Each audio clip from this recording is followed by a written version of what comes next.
नमस्कार, स्वागत है आप सभी का डीडी न्यूज के इस खास बुलेटिन एक्सप्रेस 100 में, जहां हम आपके लिए लेकर आते हैं राजनीति, मनोरंजन, देश, दुनिया, खेल और व्यापार जगत की सभी बड़ी खबरों को एक्सप्रेस यानी कि फटाफट अंदाज में। आपके साथ मैं हूं संध्या शर्मा। तो देखिए खबरें तेज रफ्तार से। 24 की चुनौती में 400 पार का आंकड़ा हासिल करने के लिए भाजपा अपने एनडीए के सहयोगियों के साथ जोर शोर से चुनावी मैदान में है। खुद प्रधानमंत्री नरेंद्र मोदी एक दिन में 2 से 3 रैली कर रहे हैं। पीएम मोदी ने आज उत्तर प्रदेश के पीलीभीत में चुनावी जनसभा को संबोधित किया। यहां से इस बार वरुण गांधी की जगह जितिन प्रसाद चुनाव लड़ रहे हैं। पीएम मोदी ने कहा कि पूरी दुनिया में भारत का डंका बज रहा है, भारत के लिए कुछ भी असंभव नहीं है। उन्होंने कहा कि आपके एक वोट ने भारत का गौरव पूरे विश्व में बढ़ाया है। इसके बाद दोपहर में पीएम मोदी मध्य प्रदेश जाएंगे और नक्सल प्रभावित बालाघाट जिले में जनसभा को संबोधित करेंगे। बालाघाट में भाजपा प्रत्याशी भारती पारधी, कांग्रेस के सम्राट सारस्वत और बीएसपी के कंकर मुंजारे के बीच त्रिकोणीय मुकाबला बताया जा रहा है। मध्य प्रदेश के बाद पीएम मोदी आज से 2 दिन के तमिलनाडु दौरे पर रहेंगे। शाम को पीएम चेन्नई में रोड शो करेंगे। पीएम का रोड शो दक्षिण चेन्नई और मध्य चेन्नई लोकसभा क्षेत्रों से होकर गुजरेगा।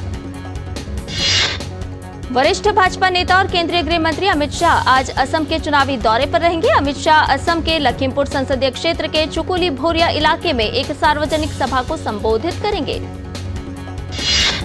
केंद्रीय गृह मंत्री अमित शाह डिब्रूगढ़ संसदीय क्षेत्र में चालिहा नगर से थाना चारियाली तक एक रोड शो भी करेंगे। केंद्रीय मंत्री सर्बानंद सोनोवाल डिब्रूगढ़ लोकसभा क्षेत्र से चुनाव लड़ रहे हैं। लोकसभा चुनाव की तारीख नजदीक आते ही सियासी पारा भी बढ़ता जा रहा है। उत्तर से दक्षिण और पूर्व से पश्चिम तक देश भर में विपक्षी गठबंधन के नेता चुनावी जनसभा से लेकर रोड शो के जरिए पार्टी के पक्ष में जीत का माहौल तैयार करने में जुटे हुए हैं। कांग्रेस अध्यक्ष मल्लिकार्जुन खड़गे, वरिष्ठ नेता राहुल गांधी और सोनिया गांधी समेत दक्षिण में डीएमके, उत्तर प्रदेश में अखिलेश यादव, दिल्ली में आम आदमी पार्टी और बिहार में आरजेडी गठबंधन उम्मीदवारों के पक्ष में प्रचार में जुटे हैं। इसी क्रम में आरजेडी नेता तेजस्वी यादव बिहार के गया में आज एक विशाल जनसभा को संबोधित कर गठबंधन के पक्ष में जीत का माहौल बनाएंगे। कांग्रेस के पूर्व नेता और संभल स्थित कल्की धाम के प्रमुख आचार्य प्रमोद कृष्णम ने कांग्रेस के घोषणा पत्र पर तंज कसते हुए कहा कि कांग्रेस का घोषणा पत्र देखकर लगता है कि यह महात्मा गांधी की कांग्रेस नहीं, जिन्ना की कांग्रेस है। सीपीएम नेता प्रकाश करात ने तमिलनाडु के कोयम्बटूर में विपक्षी दलों द्वारा आयोजित एक चुनावी जनसभा को संबोधित किया। उन्होंने कहा कि 18वीं लोकसभा का चुनाव पिछले लोकसभा चुनाव की तरह सामान्य चुनाव नहीं है, बल्कि यह लोकतंत्र बचाने का चुनाव है। सीपीएम नेता प्रकाश करात ने कहा कि मोदी सरकार ने पिछले 10 वर्षों के दौरान हर वह कदम उठाया है जिससे देश में लोकतंत्र और विपक्ष को खत्म किया जा सके। डीएमके नेता कनिमोझी ने कहा है कि हमें सिर्फ सरकार के खिलाफ बोलने वाले नहीं चाहिए, बल्कि इंडी गठबंधन को चुनाव भी जीतना होगा ताकि हम सरकार बदल सकें। मार्क्सवादी कम्युनिस्ट पार्टी नेता वृंदा करात ने भाजपा पर हमला करते हुए कहा कि भ्रष्ट लोग और कंपनी भाजपा में शामिल होते हैं और उनके तमाम अपराध माफ हो जाते हैं। जिन 25 विपक्षी नेताओं पर ईडी ने कार्रवाई की थी, आज उनमें से 23 भाजपा में शामिल हो गए हैं। हिमाचल प्रदेश के कांग्रेस विधायक और पूर्व मुख्यमंत्री वीरभद्र सिंह के बेटे विक्रमादित्य सिंह ने मीडिया से बात करते हुए कहा है कि आगामी लोकसभा चुनाव के मद्देनजर पार्टी के वरिष्ठ नेताओं के साथ चर्चा हुई है। विक्रमादित्य सिंह ने प्रदेश की सबसे अधिक हॉट सीट माने जाने वाली मंडी सीट से स्वयं के चुनाव लड़ने पर कहा कि पार्टी जो निर्णय करेगी वह हम सबको मान्य होगा। नेशनल कॉन्फ्रेंस के नेता और जम्मू कश्मीर के पूर्व सीएम उमर अब्दुल्ला ने जम्मू कश्मीर में लोकसभा सीटों को लेकर हुए विपक्षी गठबंधन से पीडीपी को बाहर रखने पर कहा कि लोकसभा की सीटें सीमित थी, लेकिन विधानसभा चुनाव में इसका ख्याल रखा जाएगा। भारत राष्ट्र समिति ने पूर्ववर्ती बीआरएस सरकार के दौरान फोन टैपिंग को लेकर उसके अध्यक्ष के चंद्रशेखर राव के खिलाफ बेबुनियाद आरोप लगाने के लिए कांग्रेस नेता राहुल गांधी की निर्वाचन आयोग से शिकायत की है। भारत राष्ट्र समिति ने शिकायत में आरोप लगाया है कि 6 अप्रैल को कांग्रेस की एक रैली में दिए गए भाषण में राहुल गांधी ने चुनाव नियमों का उल्लंघन किया। बीआरएस ने राहुल गांधी के बयानों की जांच करने और उनके दावों के समर्थन में सबूत मांगने को कहा है। रक्षा मंत्री राजनाथ सिंह ने कांग्रेस पर जोरदार हमला बोलते हुए कहा है कि कांग्रेस के घोषणा पत्र से देश काफी पीछे चला जाएगा और कांग्रेस का घोषणा पत्र एक दिवालिया बैंक के चेक की तरह है। केंद्रीय एजेंसी के दुरुपयोग का आरोप लगाते हुए सरकारी एजेंसी के प्रमुखों को बदलने की मांग को लेकर धरना देने वाले टीएमसी सांसद डोला सेन ने कहा कि केंद्र सरकार नहीं चाहती है कि विपक्षी दल शांतिपूर्ण तरीके से चुनाव लड़े। निर्वाचन आयोग ने कहा है कि लोकसभा चुनाव के पहले चरण के लिए नाम वापस लेने के लिए 1625 उम्मीदवार मैदान में हैं। इनमें से 1491 पुरुष और 134 महिलाएं हैं। इस चरण में 102 सीटों के लिए 19 अप्रैल को मतदान होगा। 12 राज्यों और केंद्र शासित प्रदेशों में दूसरे चरण के लिए होने वाले मतदान के लिए कुल 1206 उम्मीदवार चुनाव मैदान में हैं, जिसमें मणिपुर सीट के 4 उम्मीदवार भी शामिल हैं। दूसरे चरण के लिए होने वाली 88 सीटों पर 2633 उम्मीदवारों ने नामांकन दाखिल किए थे। केरल की 20 सीटों पर सबसे अधिक 500 नामांकन दाखिल किए गए हैं, जबकि उसके बाद कर्नाटक में 491 नामांकन 14 सीटों के लिए दाखिल किए गए। नागरिकता संशोधन कानून के अमल पर रोक की मांग से जुड़ी याचिका पर सुप्रीम कोर्ट आज सुनवाई करेगा। पिछली सुनवाई में अदालत ने केंद्र सरकार से जवाब मांगा था। सीएए के लागू होने के बाद से ही उस पर सुप्रीम कोर्ट में रोक की याचिका लगाई गई थी। हालांकि उन याचिकाओं पर सुनवाई करते हुए पिछले महीने सुप्रीम कोर्ट ने ये भी साफ कर दिया था कि सीएए पर फिलहाल रोक नहीं लगेगी। चीफ जस्टिस डीवाई चंद्रचूड़ की अध्यक्षता वाली बेंच ने कहा था कि दोनों पक्ष 5-5 पन्ने का लिखित संक्षिप्त नोट जमा करवाए और केंद्र सरकार 8 अप्रैल तक जवाब दे। याचिका में सीएए के खिलाफ दलील दी गई है कि धर्म के आधार पर अप्रवासियों को नागरिकता देने का कानून धर्मनिरपेक्षता के मौलिक सिद्धांत का उल्लंघन है। नागरिकता संशोधन कानून के जरिए पहली बार देश में धर्म के आधार पर अफगानिस्तान, बांग्लादेश और पाकिस्तान के अवैध अप्रवासियों को भारतीय नागरिकता देने का प्रावधान किया गया है। केंद्र सरकार ने 11 मार्च को नागरिकता संशोधन कानून का नोटिफिकेशन जारी किया था। दिल्ली के मुख्यमंत्री अरविंद केजरीवाल को प्रवर्तन निदेशालय द्वारा मनी लॉन्ड्रिंग मामले में गिरफ्तार किए जाने के खिलाफ दायर याचिका पर दिल्ली हाईकोर्ट आज फैसला सुनाएगा। 3 अप्रैल को ईडी और केजरीवाल के वकीलों की दलीलें सुनने के बाद न्यायमूर्ति स्वर्णकांता शर्मा ने इस मामले में अपना फैसला सुरक्षित रख लिया था। इससे पहले कोर्ट में ईडी ने सीएम केजरीवाल की गिरफ्तारी के विरोध में दायर याचिका पर आपत्ति जताते हुए कहा था कि वे अपने खिलाफ मनी लॉन्ड्रिंग मामले में किसी विशेष अपवाद का दावा करने के लिए आगामी लोकसभा चुनाव या सीएम के रूप में अपनी स्थिति का हवाला नहीं दे सकते। राउज एवेन्यू कोर्ट से बीआरएस नेता के कविता को बड़ा झटका लगा है। कोर्ट ने के कविता को 23 अप्रैल तक न्यायिक हिरासत में भेज दिया है। ईडी ने के कविता की न्यायिक हिरासत 14 दिन बढ़ाने की मांग की थी। दिल्ली आबकारी नीति मामले में के कविता की न्यायिक हिरासत आज खत्म हो रही थी। प्रवर्तन निदेशालय ने आज तमिलनाडु की राजधानी चेन्नई समेत कई शहरों में छापेमारी की। ईडी ने जफर सादिक के 2000 करोड़ के ड्रग्स मामले में चेन्नई समेत दूसरे 35 ठिकानों पर छापेमारी की। 2000 करोड़ के ड्रग्स की बरामदगी के बाद एनसीबी ने जफर को गिरफ्तार किया था और फिलहाल वह जांच एजेंसी की हिरासत में ड्रग्स सिंडिकेट के मामले में जांच एजेंसी ने मनी लॉन्ड्रिंग का केस दर्ज किया है, जिसके तहत कार्रवाई की जा रही है। जम्मू कश्मीर में एक बार फिर दहशतगर्दों ने आम लोगों को निशाना बनाया है। आतंकियों ने श्रीनगर के शोपियां में एक ड्राइवर को निशाना बनाकर उसे गोली मार दी। घायल ड्राइवर दिल्ली का बताया जा रहा है। श्री नानक मत्ता साहिब गुरुद्वारा डेरा कार सेवा के प्रमुख बाबा तरसेम सिंह हत्याकांड का मुख्य शूटर अमरजीत सिंह बिट्टू का उत्तराखंड में एनकाउंटर हो गया है। एसटीएफ और हरिद्वार की पुलिस ने उसे मुठभेड़ में मार गिराया। लोकसभा चुनाव 2024 के लिए महाविकास अघाड़ी में सीटों का बंटवारा हो गया है। सीट शेयरिंग फॉर्मूले के तहत उद्धव ठाकरे की पार्टी 21, शरद पवार का दल 10 और कांग्रेस 17 सीटों पर चुनाव लड़ेगी। नैनीताल जिले के बेतालघाट क्षेत्र के मल्ला गांव से नेपाली मूल के मजदूरों को टनकपुर ले जा रही बोलेरो जीप गहरी खाई में गिर गई। सोमवार देर रात हुए हादसे में चालक सहित 8 लोगों की मौत हो गई। चैत्र नवरात्रि का आज पहला दिन है। आज मां के पहले स्वरूप मां शैलपुत्री की पूजा अर्चना का विधान है। आज के दिन कलश स्थापना करने के बाद माता की पूजा अर्चना, मंत्रोच्चार और आरती करने से मां शैलपुत्री का आशीर्वाद प्राप्त होता है। प्रधानमंत्री नरेंद्र मोदी ने आज से शुरू हो रहे नवरात्रि के पावन पर्व की शुभकामनाएं दी। पीएम ने अपने सोशल मीडिया प्लेटफॉर्म एक्स पर लिखा, नवरात्रि के पहले दिन आज मां शैलपुत्री के चरणों में मेरा नमन और वंदन। नवरात्रि के पहले दिन कटरा में स्थित प्रसिद्ध माता वैष्णो देवी मंदिर आयात किए हुए रंग बिरंगे फूलों से सज गया है। ग्लेडियोलस, कार्नेशंस, लिलियम, एंथुरियम, ऑर्किड जैसे फूलों की सुंदरता से सजा मंदिर देखते ही बनता है। चैत्र नवरात्र के पहले दिन दंतेवाड़ा स्थित मां दंतेश्वरी मंदिर में श्रद्धालुओं का तांता लग गया। मंदिर के पुजारी के अनुसार मां दंतेश्वरी के दरबार में लगभग 600 से 800 वर्ष पहले से चैत्र नवरात्र मनाया जा रहा है। आज देश के कई राज्यों में गुड़ी पड़वा का त्योहार मनाया जा रहा है। इसे उगादि या चैत्र शुक्ल प्रतिपदा के नाम से भी जाना जाता है। यह हिंदू नववर्ष की शुरुआत का प्रतीक है। गुड़ी पड़वा का त्योहार मुख्य रूप से महाराष्ट्र, कर्नाटक और आंध्र प्रदेश में बड़े ही धूमधाम के साथ मनाया जाता है। हिंदू चंद्र कैलेंडर के अनुसार चैत्र महीने के पहले दिन पड़ने वाला यह शुभ दिन आमतौर पर मार्च या अप्रैल में आता है। पश्चिम बंगाल में इस दिन को पोइला बोईशाख के नाम से मनाया जाता है। इस दौरान आंध्र प्रदेश, तेलंगाना और कर्नाटक उगादि मनाते हैं। इस पर्व की तैयारी जोर शोर से की जाती है।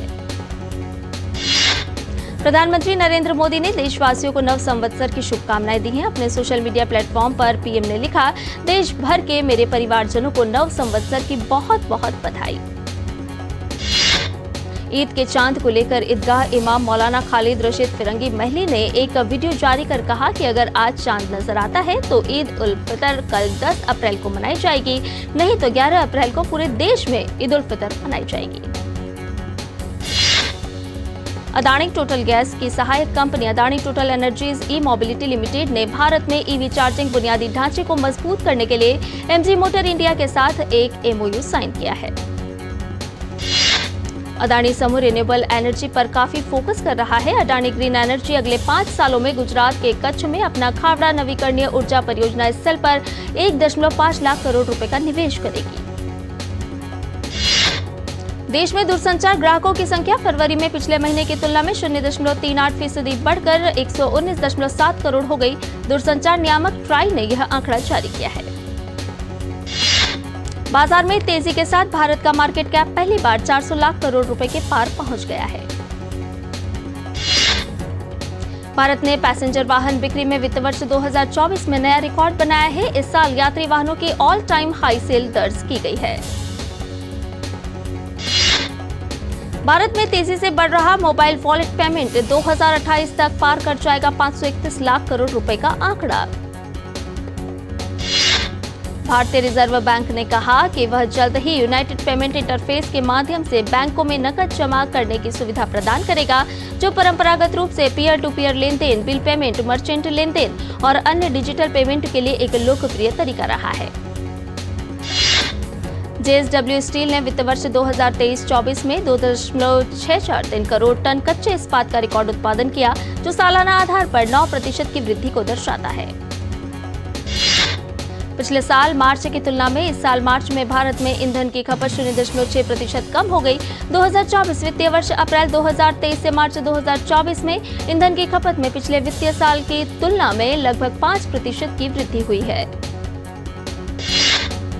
पेटीएम पेमेंट्स बैंक पर कार्रवाई के बाद भारतीय रिजर्व बैंक ने महाराष्ट्र स्थित शिरपुर मर्चेंट्स कोऑपरेटिव बैंक के खिलाफ कड़ी कार्रवाई की है। बैंक की बिगड़ती वित्तीय स्थिति को देखते हुए केंद्रीय बैंक ने खातों से निकासी समेत कई सेवाओं पर रोक लगा दी है। बीएसई में लिस्टेड कंपनियों का लाजवाब प्रदर्शन जारी है। बीएसई में लिस्टेड कंपनियों का बाजार पूंजीकरण 401.10 लाख करोड़ रुपए के ऑल टाइम हाई पर पहुंच गया। पिछले वित्त वर्ष के फरवरी में देश का कोयला आयात बढ़कर 2.16 करोड़ टन हो गया। वहीं भारत द्वारा अप्रैल से लेकर फरवरी तक 88.07 करोड़ टन कोयले का प्रोडक्शन किया गया है। पिरामल ग्रुप की निवेश इकाई पिरामल अल्टरनेटिव्स ने बायोडील फार्मास्यूटिकल्स में 110 करोड़ रुपए का निवेश करने की घोषणा की है। इस निवेश का मकसद बायोडील के सॉल्यूशन को विकास करना, उसकी उत्पादन क्षमता बढ़ाना और परिचालन का विस्तार करना है। पेगाट्रॉन ताइवान की एक कंपनी जो एप्पल के लिए आईफोन बनाती है, भारत में अपना एकमात्र आईफोन कारखाना टाटा समूह को सौंपने की बातचीत कर रही है। यह सौदा एप्पल की मंजूरी से हो रहा है। भारत में 1 अप्रैल से शुरू मौजूदा फसल विपणन वर्ष 2024-25 में गेहूं का उत्पादन पिछले साल के 1057.9 लाख टन से 3% अधिक होने की उम्मीद है। यह सर्वे देश के 9 राज्यों के 84 जिलों में एग्रीवॉच द्वारा किया गया है। Online food delivery platform Swiggy का कहना है कि अब उसने श्रीनगर में डल झील पर हाउस बोट्स पर रहने वाले पर्यटकों की सुविधा के लिए फूड डिलीवरी शुरू कर दी है। ईरान के विदेश मंत्री हुसैन अमीरुद्दौलाहिन ने सीरिया की राजधानी दमिश्क में ईरानी वाणिज्य दूतावास का उद्घाटन किया। इजरायली हवाई हमले में वाणिज्य दूतावास नष्ट हो गया था। उत्तरी अमेरिका में इस साल का पहला पूर्ण सूर्य ग्रहण दिखा। इसे देखने के लिए लाखों की संख्या में लोग इकट्ठा हुए। मैक्सिको, अमेरिका और कनाडा में लोग सूर्य ग्रहण देखने के लिए जुटे। भारत ने संयुक्त राष्ट्र सुरक्षा परिषद के उस प्रस्ताव को सकारात्मक कदम करार दिया है जिसमें रमजान के महीने के लिए गजा में तत्काल युद्ध विराम की मांग की गई है। भारत ने कहा कि इजराइल हमास के बीच चल रहे संघर्ष के कारण उत्पन्न मानवीय संकट बिल्कुल अस्वीकार्य है। सऊदी अरब में कल ईद मनाई जाएगी। सऊदी अरब के सुप्रीम कोर्ट ने इसकी घोषणा की है। इस साल रमजान का महीना 11 मार्च से शुरू हुआ था। मुस्लिम के पवित्र माह रमजान के अंत में ईद उल फितर का त्योहार मनाया जाता है। मैक्सिको के छात्रों ने पुलिस की गोलीबारी में छात्र यानविकी कोथन गोमेज की मौत पर प्रदर्शन किया। छात्र प्रदर्शनकारियों ने ग्यूरेरो गवर्नमेंट पैलेस पर बम फेंका जिसके चलते इमारत में आग लग गई। वहीं छात्रों ने कई वाहनों में भी आग लगा दी। यूक्रेन के कई क्षेत्रों में रूस ने ताबड़तोड़ हमले किए और इन हमलों में 5 लोग मारे गए। यूक्रेन के दक्षिणी शहर जापोरिजिया में एक मिसाइल हमले में 3 लोगों की मौत हो गई और 8 लोग घायल हो गए। अधिकारियों ने कहा कि एक औद्योगिक इमारत, 7 अपार्टमेंट ब्लॉक सहित चिकित्सा और शैक्षणिक सुविधाएं क्षतिग्रस्त हो गई। उत्तरी सुमी क्षेत्र के बिलोपिलिया शहर में 4 बम गिरे जिसमें एक महिला की मौत हो गई और 3 अन्य लोग घायल हो गए। राष्ट्रपति व्लादिमीर ज़ेलेंस्की ने अपने रात्रिकालीन वीडियो संबोधन में कहा कि हमले में 15,000 की आबादी वाले शहर के केंद्र को निशाना बनाया गया और बचाव प्रयास शाम तक जारी रहे। दुनिया भर में प्रचलित पनामा पेपर्स मनी लॉन्ड्रिंग से जुड़े आरोपित 27 लोगों की सुनवाई पनामा की आपराधिक अदालत में शुरू हुई। जिन लोगों पर मुकदमा चल रहा है उनमें मोसैक फोंसेका लॉ फर्म के मालिक भी शामिल हैं जो 2016 के बड़े पैमाने पर दस्तावेज लीक के केंद्र में थे। जापानी प्रधानमंत्री फुमियो किशिदा संयुक्त राज्य अमेरिका की राजकीय यात्रा के लिए जॉइंट बेस एंड्रयूज पहुंचे। इस दौरान वह अमेरिका के राष्ट्रपति जो बाइडेन के साथ मुलाकात करेंगे और द्विपक्षीय वार्ता में भाग लेंगे। जापानी प्रधानमंत्री एक राजकीय रात्रि भोज का हिस्सा भी बनेंगे और अमेरिका की एक संयुक्त बैठक को भी संबोधित करेंगे। इंडियन प्रीमियर लीग में आज होने वाले मैच में पंजाब किंग्स और सनराइजर्स हैदराबाद आमने सामने होंगे। अंक तालिका में सनराइजर्स 5वें और पंजाब किंग्स 6ठे स्थान पर है। इंडियन प्रीमियर लीग में कल खेले गए मैच में चेन्नई सुपर किंग्स ने कोलकाता नाइट राइडर्स को 7 विकेट से हरा दिया। ये कोलकाता की इस सीजन की पहली हार है। दिल्ली कैपिटल्स ने दक्षिण अफ्रीका के लिजार्ड विलियम्स को अपनी टीम में शामिल किया है। विलियम्स को इंग्लैंड के हैरी ब्रूक की जगह शामिल किया गया है। सभी तरह के फॉर्मेट में शानदार वापसी के बाद ऑस्ट्रेलियाई महिला क्रिकेटर सोफी मोलिन्योकिस की क्रिकेट ऑस्ट्रेलिया के केंद्रीय अनुबंध सूची वापस हो गई है। सुमित नागल ने मोंटे कार्लो मास्टर्स में जीता पहले दौर का मुकाबला। इटली के मैथ्यू अर्नाल्डी को 5-7, 6-2, 6-4 से दी शिकस्त। कैरेन खैचानोव ने मोंटे कार्लो मास्टर्स के पहले दौर में ब्रिटेन के कैमरन नॉरी को मात दी। खैचानोव ने नॉरी को सीधे सेट्स में हराया। मोंटे कार्लो मास्टर्स के दूसरे दौर में खैचानोव का सामना अर्जेंटीना के फ्रांसिस्को सेरुनडोलो से होगा। फ्रांसिस्को ने जर्मनी के डेनियल को हराया। विश्व नंबर 1 टेनिस खिलाड़ी नोवाक जोकोविच ने कोच गोराइन इवानिसेविच से अलग होने के फैसले को सही बताया है। उन्होंने कहा कि अलग होने के लिए यही सही समय था।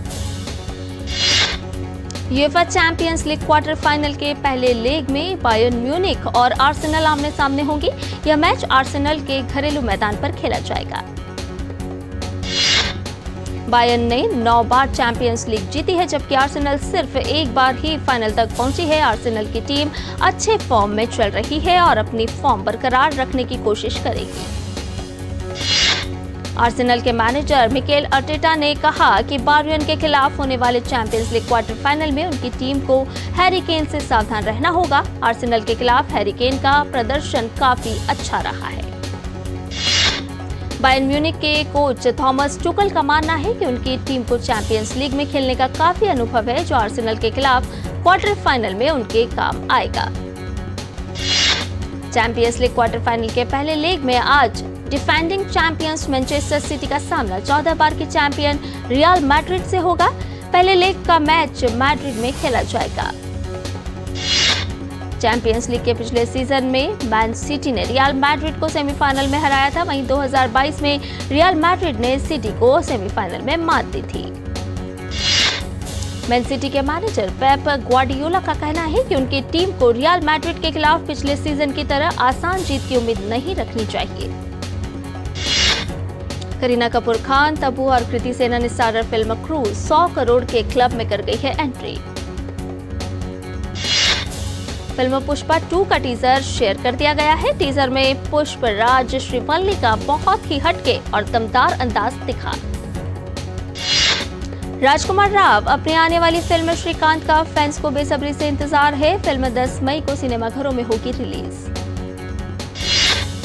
कार्तिक आर्यन फिल्म भूल भुलैया 3 में नजर आने वाले हैं। फिल्म में उनके साथ तृप्ति डिमरी और विद्या बालन भी नजर आएंगी। अक्षय कुमार और टाइगर श्रॉफ की फिल्म बड़े मियां छोटे मियां 10 अप्रैल को होगी रिलीज। अमर सिंह चमकीला में दिलजीत दोसांझ और परिणीति चोपड़ा मुख्य भूमिका में है। यह फिल्म 12 अप्रैल को नेटफ्लिक्स पर रिलीज होगी। अमेजन फैशन ने अपने नए campaign fashion on Amazon हर्पल fashionable के लॉन्च की घोषणा की है। अमेजन के इस नए कैंपेन में अनन्या पांडे और आदित्य रॉय कपूर एक साथ दिखाई देंगे। टेक्नीशियन फिल्म फैक्ट्री के बैनर तले बन रही पराग पाटिल की भोजपुरी फिल्म लेडीज स्पेशल में अभिनेता विमल पांडे, अभिनेत्री प्रीति सिंह साथ नजर आएंगे। अभिनेता अजय देवगन की फिल्म मैदान 10 अप्रैल को रिलीज हो रही है। फिल्म का फैंस को बेसब्री से इंतजार है। Film Heeramandi the diamond bazaar series का ट्रेलर आज रिलीज। इस सीरीज के जरिए संजय लीला भंसाली OTT डेब्यू कर रहे हैं। और इसके साथ ही एक्सप्रेस न्यूज में फिलहाल इतना ही। हमें दीजिए इजाजत, लेकिन DD न्यूज पर खबरों का सिलसिला लगातार जारी है। नमस्कार।